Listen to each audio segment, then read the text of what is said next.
तो आज का हम लोग का जो टॉपिक होने वाला है वो धातु और अधातु के बारे में। कौन चीज़ के बारे में? धातु और अधातु, जिसको हम लोग मेटल और नॉन मेटल कहते हैं, उसी चीज़ के बारे में जानकारी हासिल करेंगे। जानेंगे कि दुनिया की तमाम चीज़ों को आज हम लोग दो कैटेगरी में बांटेंगे। पहला कैटेगरी में आएगा धातु और दूसरा कैटेगरी में आएगा अधातु। लेकिन इसमें ये देखने वाली बात है कि आखिर धातु हम किस वस्तुओं को कह सकते हैं और अधातु हम किस वस्तुओं को कह सकते हैं। क्या होगा तो धातु कहलाएगा, क्या नहीं होगा तो अधातु कहलाएगा। वही टॉपिक लेके हम लोग आए हैं। तो आते हैं धातु और अधातु की पहचान, यानी धातु और अधातु की हम लोग पहचान कैसे करेंगे। तो इस वीडियो को देखने के बाद आप लोग ये जरूर जानकारी हासिल कर लेंगे। मैं उम्मीद करता हूं कि दुनिया की कोई भी वस्तुओं को अगर आप लोग देखेंगे तो वस्तुओं को देखते ही पता लगा लेंगे कि ये धातु है या अधातु है। क्या है उसके अंदर में तो वो धातु है, क्या नहीं है तो वो अधातु है। यही चीज देखने की कोशिश करेंगे। तो धातु और अधातु की पहचान निम्न है। निम्न है मतलब नीचे दिया हुआ है।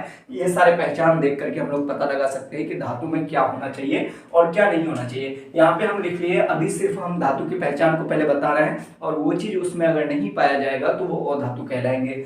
तो देखते हैं बच्चों, सबसे पहला चीज है धातु में चमक पाई जाती है। दुनिया की कोई भी चीज, यानी दुनिया की कोई भी चीज को अगर हम लोग देखेंगे, अगर उसमें हमें चमक नजर आएगी तो हम उसको कहेंगे कि ये धातु है। क्या देखेंगे? चमक। लेकिन एक चीज याद रखना, सिर्फ चमक होना ही धातु की पहचान नहीं है, बल्कि और भी उसमें क्वालिटी होनी चाहिए, तभी वो मतलब धातु कहला सकते हैं। तो पहला चीज उसमें, पहला क्वालिटी जो होना चाहिए, पहला जो गुण होना चाहिए उसमें, पहला चीज चमक, यानी धातु वही होगा जिसमें चमक पाई जाती है। और दूसरा चीज होगा गलाने पर धातु प्राप्त होता है। अगर हम धातु को गलाएंगे तो धातु गलने के बाद धातु ही प्राप्त होंगे और धातु नहीं। जैसे अगर एग्जाम्पल के रूप में हम लोग देखते हैं, अगर लोहे को हम लोग गलाएंगे बढ़िया से आग में तो लोहा गलने के बाद लोहा ही प्राप्त होगा, यानी धातु को गलाने पे धातु ही प्राप्त होंगे और धातु प्राप्त नहीं हो सकते।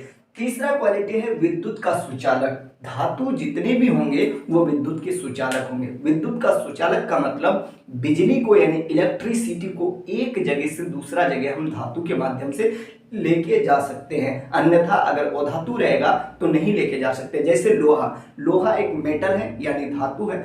अगर आप लोहे के एक सिरे में करंट लगाएंगे और दूसरे सिरे में अगर हाथ से पकड़ के रहेंगे तो वो जाहिर सी बात है कि एक सिरे से दूसरे सिरे तक बिजली यानी इलेक्ट्रिसिटी पहुंच जाएगी और वहां पे झटका जरूर लगेगा। इसीलिए कहते हैं कि धातु वही होते हैं जो विद्युत के सुचालक होते हैं, यानी विद्युत को अपने ऊपर से जाने देते हैं, यानी अपने से होकर के जाने देते हैं, वही होता है विद्युत सुचालक। तो जितने भी धातु होते हैं, जितने भी मेटल होते हैं, वो विद्युत के क्या होते हैं? सुचालक होते हैं। अगला है चौथे नंबर में उष्मा का सुचालक। उष्मा मतलब हीट यानी गर्म।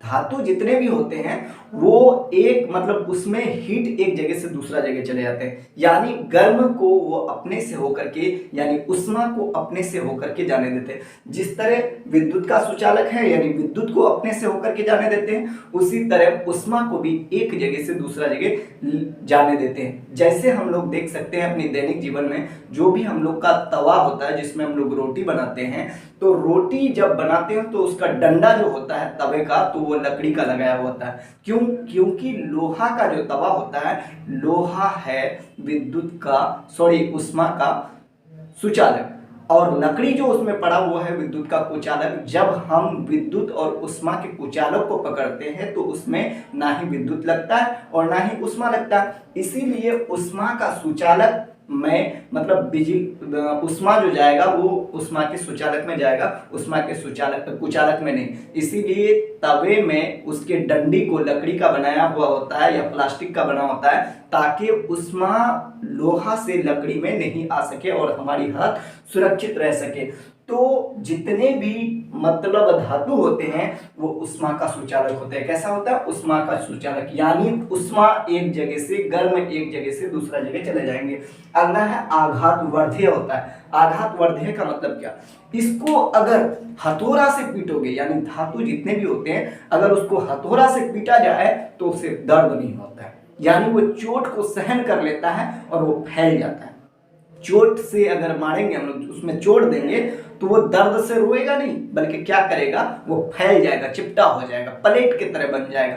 यानी लोहा को आप लोग पीटते हुए जरूर देखें, लोहार के यहाँ उसको शेप में बनाते हैं, चाहे कोई भी चीज का शेप में, चाकू का कोई चीज का शेप में बनाते हुए देख सकते हैं आप लोग इसका एग्जाम्पल।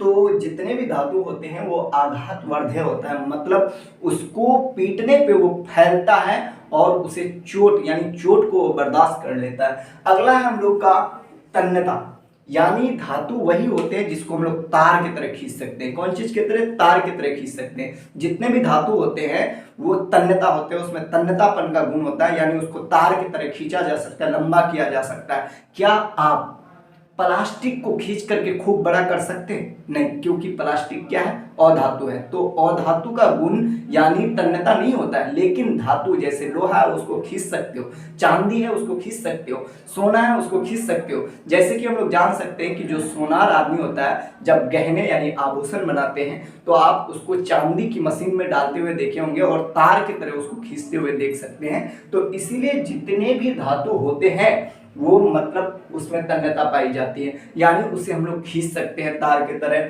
वो चोट को बर्दाश्त कर सकता है, वो उष्मा को अपने से होकर के जाने देता है, विद्युत का सुचालक होता है यानी विद्युत को अपने से होकर के जाने देता है, धातु को गलाने पे धातु ही प्राप्त होता है, धातु में चमक पाई जाती है। यानी ये 6 क्वालिटी जिसमें पाई जाए उसे हम लोग क्या कहते हैं? धातु कहते हैं, यानी मेटल कहते हैं। अगला वीडियो में हम बताएंगे आप लोग को कि अधातु क्या है। यानी सिंपल से हम लोग जान सकते हैं कि ये क्वालिटी जिसमें नहीं होगा वो अधातु होंगे। इसमें जो क्वालिटीज, ये सारा क्वालिटी जिसके अंदर में आएगा वो धातु कहलाएगा, और ये सब क्वालिटी जिसके अंदर में नहीं आएगा वो अधातु कहलाएगा। जैसे धातु में चमक पाई जाती है तो अधातु में चमक नहीं पाई जाती है। कुछ अपवाद होते हैं जैसे ग्रेफाइट है या आयोडीन है, इस सब को छोड़ करके बाकी में चमक नहीं पाई जाती है। गलाने पर, धातु को गलाने पे धातु प्राप्त होता है, लेकिन अधातु को गलाएंगे तो अधातु प्राप्त नहीं होगा। विद्युत का सुचालक होता है, यानी धातु विद्युत का सुचालक होगा तो अधातु विद्युत का कुचालक होगा। उष्मा का सुचालक होता है, यानी जितने भी धातु होते हैं उष्मा का सुचालक होता है, तो अधातु होगा क्या? उष्मा का कुचालक होगा। उसके बाद आघातवर्धीय होता है। कौन चीज? मतलब धातु आघातवर्धीय होता है, धातु यानी चोट को सहन कर लेता है, तो अधातु चोट को सहन नहीं कर पाएगा।